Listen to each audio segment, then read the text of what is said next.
With the 5th year anniversary livestream just being 1 week away, it is time to talk about the things that they need to announce in this that will make the community happy and ready for the 5th year. Kings and queens, welcome back to the kingdom. Today, we're going to be talking about things that DBD needs to bring in with this 5th year anniversary update. And these are going to be things that are going to make the community happy and we can push on to have an amazing 5th year. Now, this is pretty much going to be the bare minimum, so I'm hoping to see a lot of these things checked off on the list. We made a video like this a month ago talking about things that we would want to come on in, and this talked about crafting modes and new game modes and things like that. But today we're going to focus on things that need to come on in that will make the game more healthy, more playable for new players, and just an overall good experience for everyone. So we're going to jump on into it and talk about it. Don't forget, we are live on Twitch today, and we're going to be live on Twitch every single day leading up all the way to the 5th year anniversary and then further on. So it's grind time, baby. Let's get into it. So the first thing that DBD needs to talk about and to bring in are new maps. New maps have been something that we haven't received in such a long time. I said it was a really big missed opportunity for them not to bring in an all-kill chapter map, considering it would be something super unique in a city-themed map with all the neon lights, and I thought it would have fit so well into the game. However, with Resident Evil being announced, maybe we could get Raccoon City coming on in, and they are working on a different city, so it didn't make sense to bring in an all-kill chapter map, and that could be something they focus on later on in the future once they have all the assets and everything to go along with that.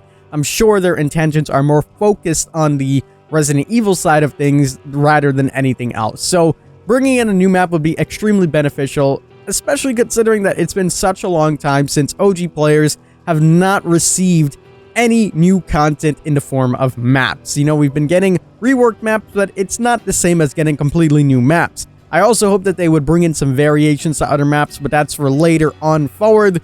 Hopefully they will announce on their roadmap that new maps will be coming out in every single mid-chapter patch, whether that means it's going to be variations or just standard maps that we're going to be getting. So new maps is the first thing that I think DBD needs to have and needs to announce in the 5th year.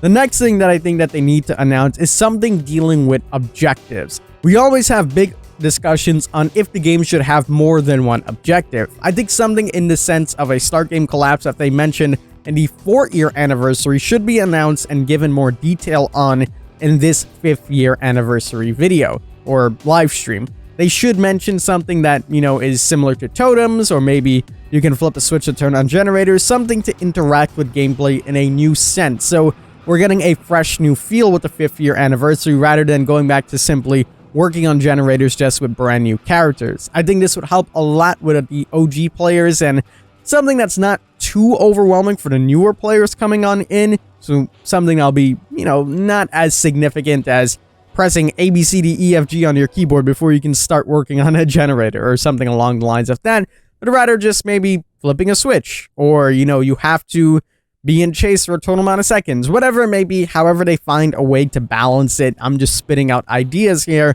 would be quite nice to see them incorporate into the game and make for some new dynamic and interesting gameplay rather than having the same thing happening every single time.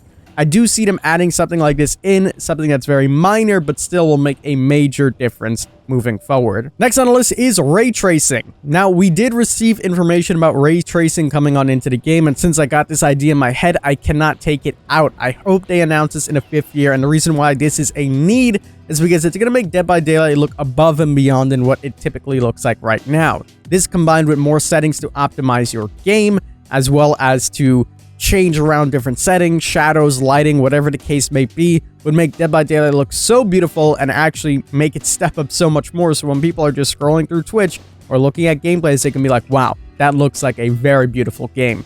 You see that a lot in other games, in other multiplayer games especially, having some really good graphics. I always use Call of Duty as an example because I play it the most, and I think it will suit very well for Dead by Daylight. The next thing on the list is game balance and more health updates. There's been a lot of talks about even shifting the 4 chapters a year to just 3 and focusing more on game health, and I have to agree with this. I just want more game health to be focused on this year and at least announce in this saying, moving forward, we're going to be taking a look at game health a lot more, especially older perks, older mechanics, things just to be revived or rejuvenated in 2021.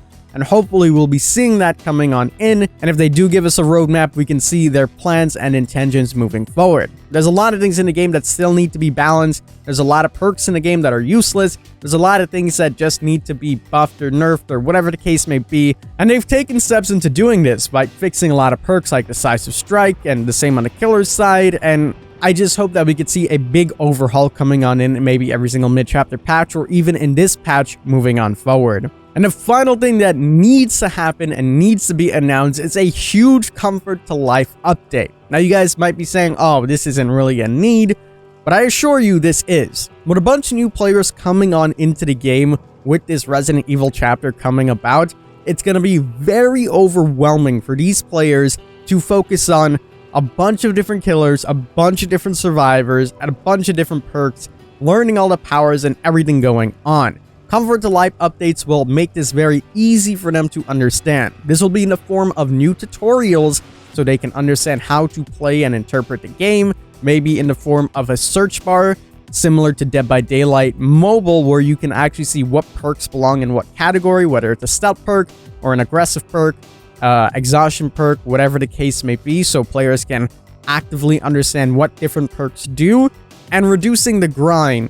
That is also a Comfort to Life thing that can come into this, make it so that it'll be easier to level up your characters, level up in the Rift, make it easier for new players to understand and fully get into the game. If new players are coming on in and the game is just way too difficult to grasp, as I heard a lot of new players have been saying, it's going to really make that pushback and people are not going to stay for the longevity of things once the Resident Evil hype is done and over with. So you want to make sure that it's good enough for everybody to understand when they just come on in, rather than just a small set of people being really addicted to the game and going above and beyond trying to learn it, but making it easier for every player to understand. As the tutorial mode stands right now, it's kind of a slept-on feature, and it definitely can use some improvements and updates, as well as understanding all of the killer's powers. This is also something that they can do with private modes with bots, and hopefully we'll see new game modes and things like that moving on forward that can help with this, but that is pretty much something that I would love to see, and I think it's definitely a need.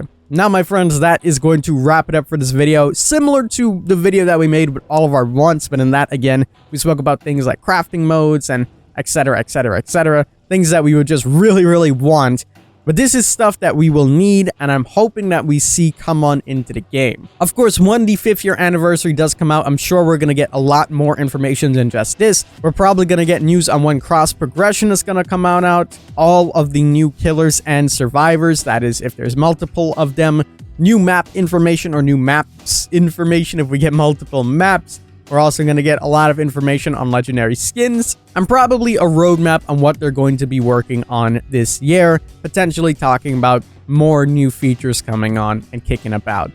But my friends, that is going to wrap it up for this video. Just 1 week away until we find out all of this Resident Evil stuff. It is going to be insane. Make sure you guys are subscribed down below to keep up to date with everything. And again, we are live on Twitch. Make sure you guys come on out. We'll be live for a few hours today, and throughout the week, we'll be streaming more and more and more. So make sure you check us out down below. And huge thank you for all the support on the fan-made chapter yesterday. I really do appreciate it. It took a lot of time and effort. I'm happy you guys are enjoying the video, so we're going to be making more moving on in the future. Well, my friends, that is going to wrap it up for this video. I hope you guys did enjoy. As always, I'm the King. I tip my crown to you guys, and we'll see you in the fog.